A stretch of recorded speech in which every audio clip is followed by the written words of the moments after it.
नमस्कार दोस्तों। आज हम बात करेंगे करंट अफेयर्स के कुछ टॉपिक्स के बारे में। तो पहला टॉपिक किससे जुड़ा है? सागर सेतु ऐप से। तो केंद्रीय बंदरगाह, नौवहन और जलमार्ग मंत्री ने हाल ही में क्या करा, एक राष्ट्रीय लॉजिस्टिक पोर्टल समुद्री का सागर सेतु ऐप का संस्करण लॉन्च किया है। यह मोबाइल ऐप क्या करेगा, डेटा गतिशीलता को सुनिश्चित करेगा ताकि बंदरगाह और मंत्रालय के कर्मियों के साथ साथ हितधारकों के पास अनुमोदन और निगरानी के लिए तत्काल पहुंच की सुविधा भी उपलब्ध हो सके। तो राष्ट्रीय जो लॉजिस्टिक पोर्टल है समुद्री है, ये एक national marine single window platform है जिसमें निर्यातकों को, आयातकों को और सेवा प्रदाताओं को दस्तावेजों को निर्बाध रूप से आदान प्रदान करने और व्यापार करने में मदद करने हेतु संपूर्ण लॉजिस्टिक समाधान शामिल है। ये गवर्नमेंट टू गवर्नमेंट काम करेगा, गवर्नमेंट टू बिजनेस काम करेगा, G2B, business to business, B2B और मॉडल में विभिन्न हितधारकों की सुविधा के लिए NLP समुद्री योजनाओं को पूरा किया जाना आवश्यक होगा इसके अंतर्गत। फिर कठुआ की जो बसोहाली पेंटिंग है उसको GI टैग मिल गया है। तो जम्मू कश्मीर का जो कठुआ जिला है ये जम्मू में पड़ता है, तो अपनी लघु कला शैली के लिए लोकप्रिय विश्व प्रसिद्ध जो बसोहाली पेंटिंग है उसको नाबार्ड ने अनुमति दे दी। उसके अनुमोदन के बाद GI टैग प्राप्त हो गया और पहली बार है कि जम्मू क्षेत्र का जो है हस्तशिल्प को एक GI टैग मिला है। केंद्र शासित प्रदेश जम्मू कश्मीर के उत्पादों को उन 33 उत्पादों की सूची में शामिल कर लिया गया जिनको हाल ही में GI टैग भी मिला है।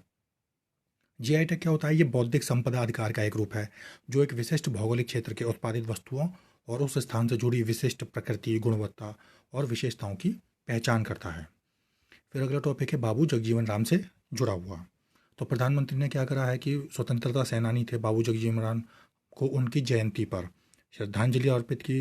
उन्हें लोकप्रिय रूप से बाबूजी, राष्ट्रीय नेता, स्वतंत्रता सेनानी, सामाजिक न्याय के योद्धा और दलित वर्गों के चैंपियन और एक उत्कृष्ट सांसद के रूप में जाना जाता था। उनका जन्म कहाँ हुआ था?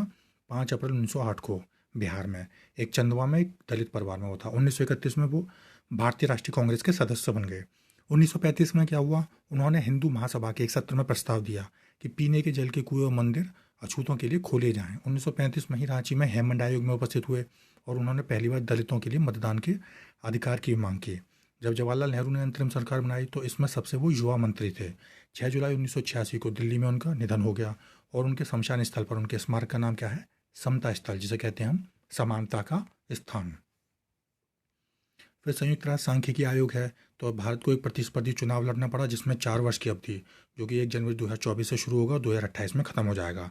तो भारत को जो है इसके लिए संयुक्त राष्ट्र सांख्यिकी आयोग के लिए चुना गया है।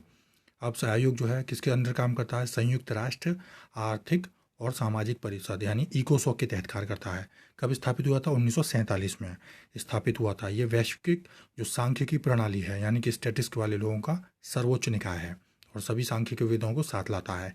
यह अंतर्राष्ट्रीय सांख्यिकी गतिविधियों के लिए सर्वोच्च निर्णय लेने वाला निकाय है और जो कि सांख्यिकी मानकों को स्थापित करने और अंतर्राष्ट्रीय स्तर पर यानी कि मानकों को भी स्थापित करेगा, उनको लागू भी करेगा। फिर आयोग में कितने लोग हैं? संयुक्त राष्ट्र के निर्वाचित इकोसोक द्वारा समान भौगोलिक वितरण के आधार पर 14 सदस्य देश होते हैं, जिनमें 5 होते हैं अफ्रीका से, 4 एशिया प्रशांत देशों से आएंगे, 4 यूरोपीय देशों से, 4 लैटिन अमेरिकी और कैरिबिया देशों से, 7 आएंगे पश्चिमी यूरोपीय देशों और अन्य से। भारत को वर्ष 2022 से 24 कार्यकाल के लिए संयुक्त राष्ट्र के 6 मुख्य अंगों में से एक और सामाजिक और आर्थिक परिषद के लिए भी चुना गया है। तो ये थे आज के विषय। आप सभी का धन्यवाद।